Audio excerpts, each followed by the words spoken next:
With Renegades right around the corner, I wanted to do a series leading up to it going over the best builds for each class and subclass. If you're a new or returning player, I really hope these videos can help get you started, as some of these builds are pretty crazy now. All of these builds are going to be made so you can use whatever weapons you would like to, but I will go over some recommendations that fit with each subclass. On top of that, these builds are not going to be taking advantage of any artifact perks, so you have a clean slate once Renegades launches. I am going to be recording these builds ahead of time, so if any patches come out to change this around, I will update the description down below. As a final note, there are a lot of great builds in Destiny, so if you have one that's similar to this one or even better, definitely be sure to drop it in a comment down below. Again, as this series is to give a place for new returning players to get back into the game a lot quicker. So with all that being said, if you enjoy, learn anything new, and are excited for Renegades, consider doing all the normal YouTube stuff. All of the support is what allows me to make series like this for you all, and I truly appreciate all the love that you show. But without further ado, let's jump into today's build. All right, everyone, we have made it to the second arc build, and this is going to be all about the Striker Titan. Now, with this specific setup, this is a very DPS focused setup,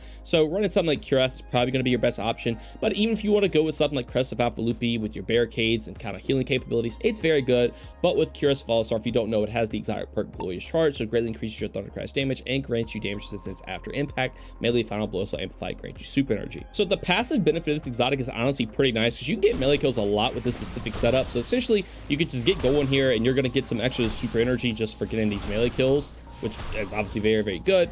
But since you are building super up faster, that means you can get to be able to use the other benefit with the increased damage, and the increased damage is very, very strong. But let's talk about how we can prove that. And first off, it's going to be with our aspect Knockout. So critically wounding a target or breaking their shield infuses your melee attacks with arc energy and increases your melee range and damage for a short time. Defeating targets with melee attacks makes you amplified and restores a portion of your health. Defeating more powerful combatants increases the amount of health restored. So as you just saw me do there, essentially when I was talking about getting this going, that means just getting Knockout going. Once it's up, all these normal melee attacks are going to actually count as power melee attacks to proc things like your Cuirass, the Falling Star, and also heal you and do more damage to all the swords. This also will work obviously with your normal melee as well, but you can basically use your normal melee and then turn that into just normal punches, and Knockout is just very, very strong for the survivability, for your passive super gen, and just everything else with the build. But now what can also further play into Knockout is actually going to be Storm's Keep. So cast your class ability to grant a moderate amount of bullet charge stacks to you and nearby allies, while behind your barricade, you and allies gain stacks of bullet charge over time, and your weapons can discharge max stacks of bullet charge. Now you might be thinking, how is that going to come into play with Knockout or your melee?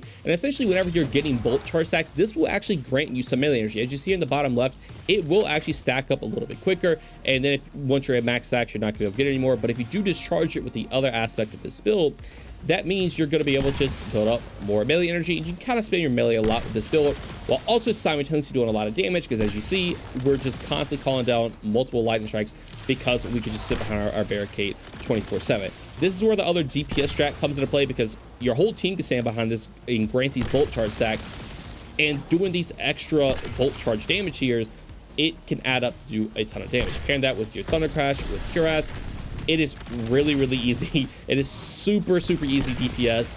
And again, all you really have to do is pop your barricade, stand behind it, shoot guns, and pop your super once you build your super. It is mindlessly easy, and the amount of benefit that you get from it is very good. Plus you also get that additional melee charge, which is super nice. Now the fragments to pair with this build are going to be things like spark resistance, so while surrounded back about and show more resistant incoming damage. This is just taken in almost every arc build. You just take less damage, which is nice, especially pairing that with amplify. Next up is going to be spark of ion, so defeating a jolt target or defeating a target with bullet charge creates an onyx trace. This is great because now whenever you defeat targets with bolt charge when you're behind this barricade, you'll make an onyx trace, and picking up these onyx traces will actually grant you ability energy for everything, which is super, super cool.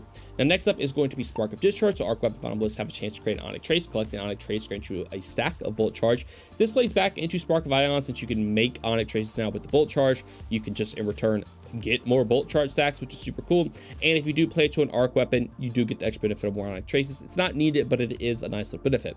And then finally, it is spark frequency, so melee hits increase your equipped weapons reload speed and stability for short duration, while amplified, the effects are increased and you gain increased stacks of bolt charge from all sources. So the main benefit here is just getting the increased bolt charge stacks while you're amplified. The other part where you get more reload speed and stuff is nice, in all honesty, because I mean, you're going to be punching stuff a lot with this build, obviously.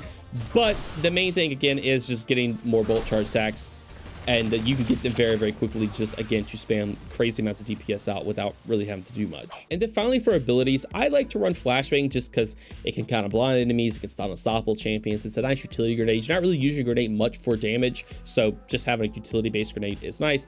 I like to run thunderclap for the melee, but honestly either melee will work just fine. Thunderclap just does a ton of damage if you do charge it up, but if you like seismic strike for the blind as well, that's also pretty good.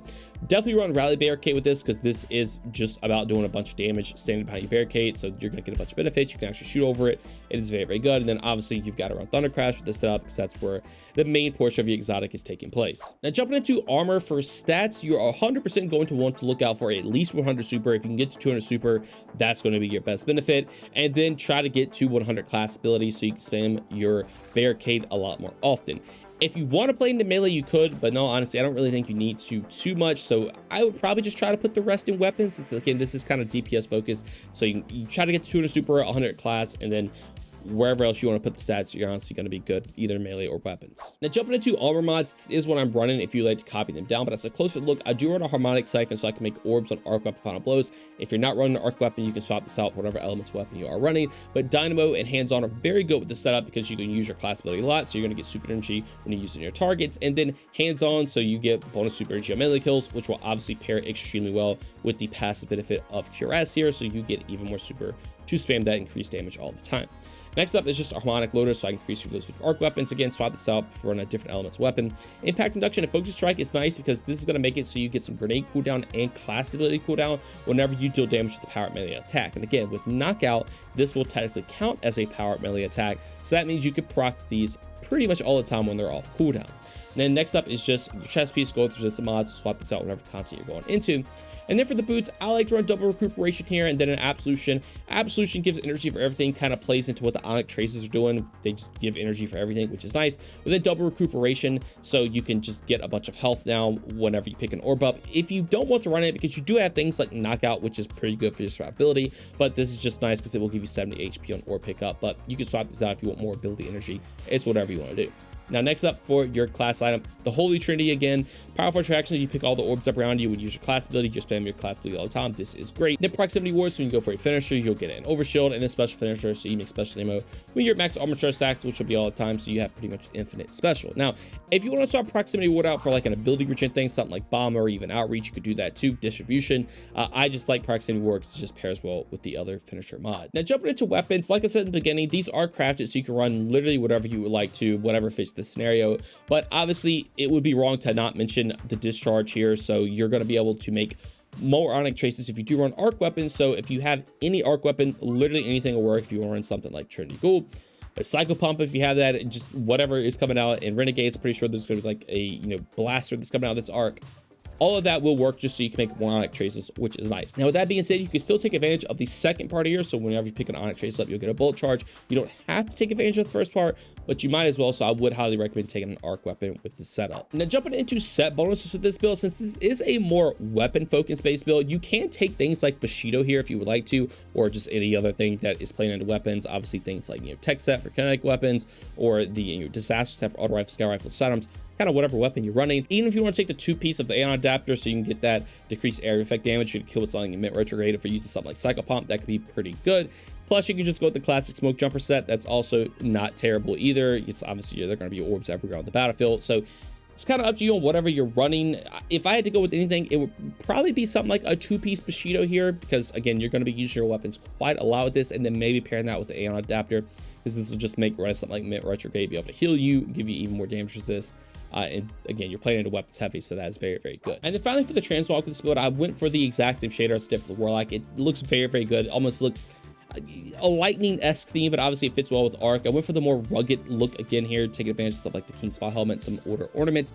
Overall, I think it turned out looking pretty cool, and if you want to make your Titan look like this, definitely be sure to copy it down. Anyways, though, that's going to do it all for this build. Let me know what you all think about it down in the comments below. I know this is not a crazy new revolutionary build. Ever since Storm's Keep came out, it has been one of the best Titan builds in the entire game, and it is still that way even after a bunch of nerfs. The amount of damage you get for something like Thunder Crash, the extra damage that you get from Bolt Charge, the ability to just spam your class best ability in melee all the time because of all the bullet charge stacks you're getting.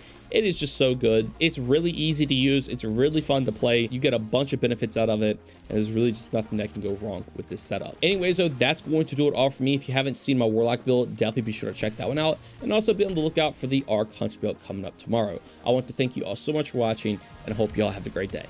Peace.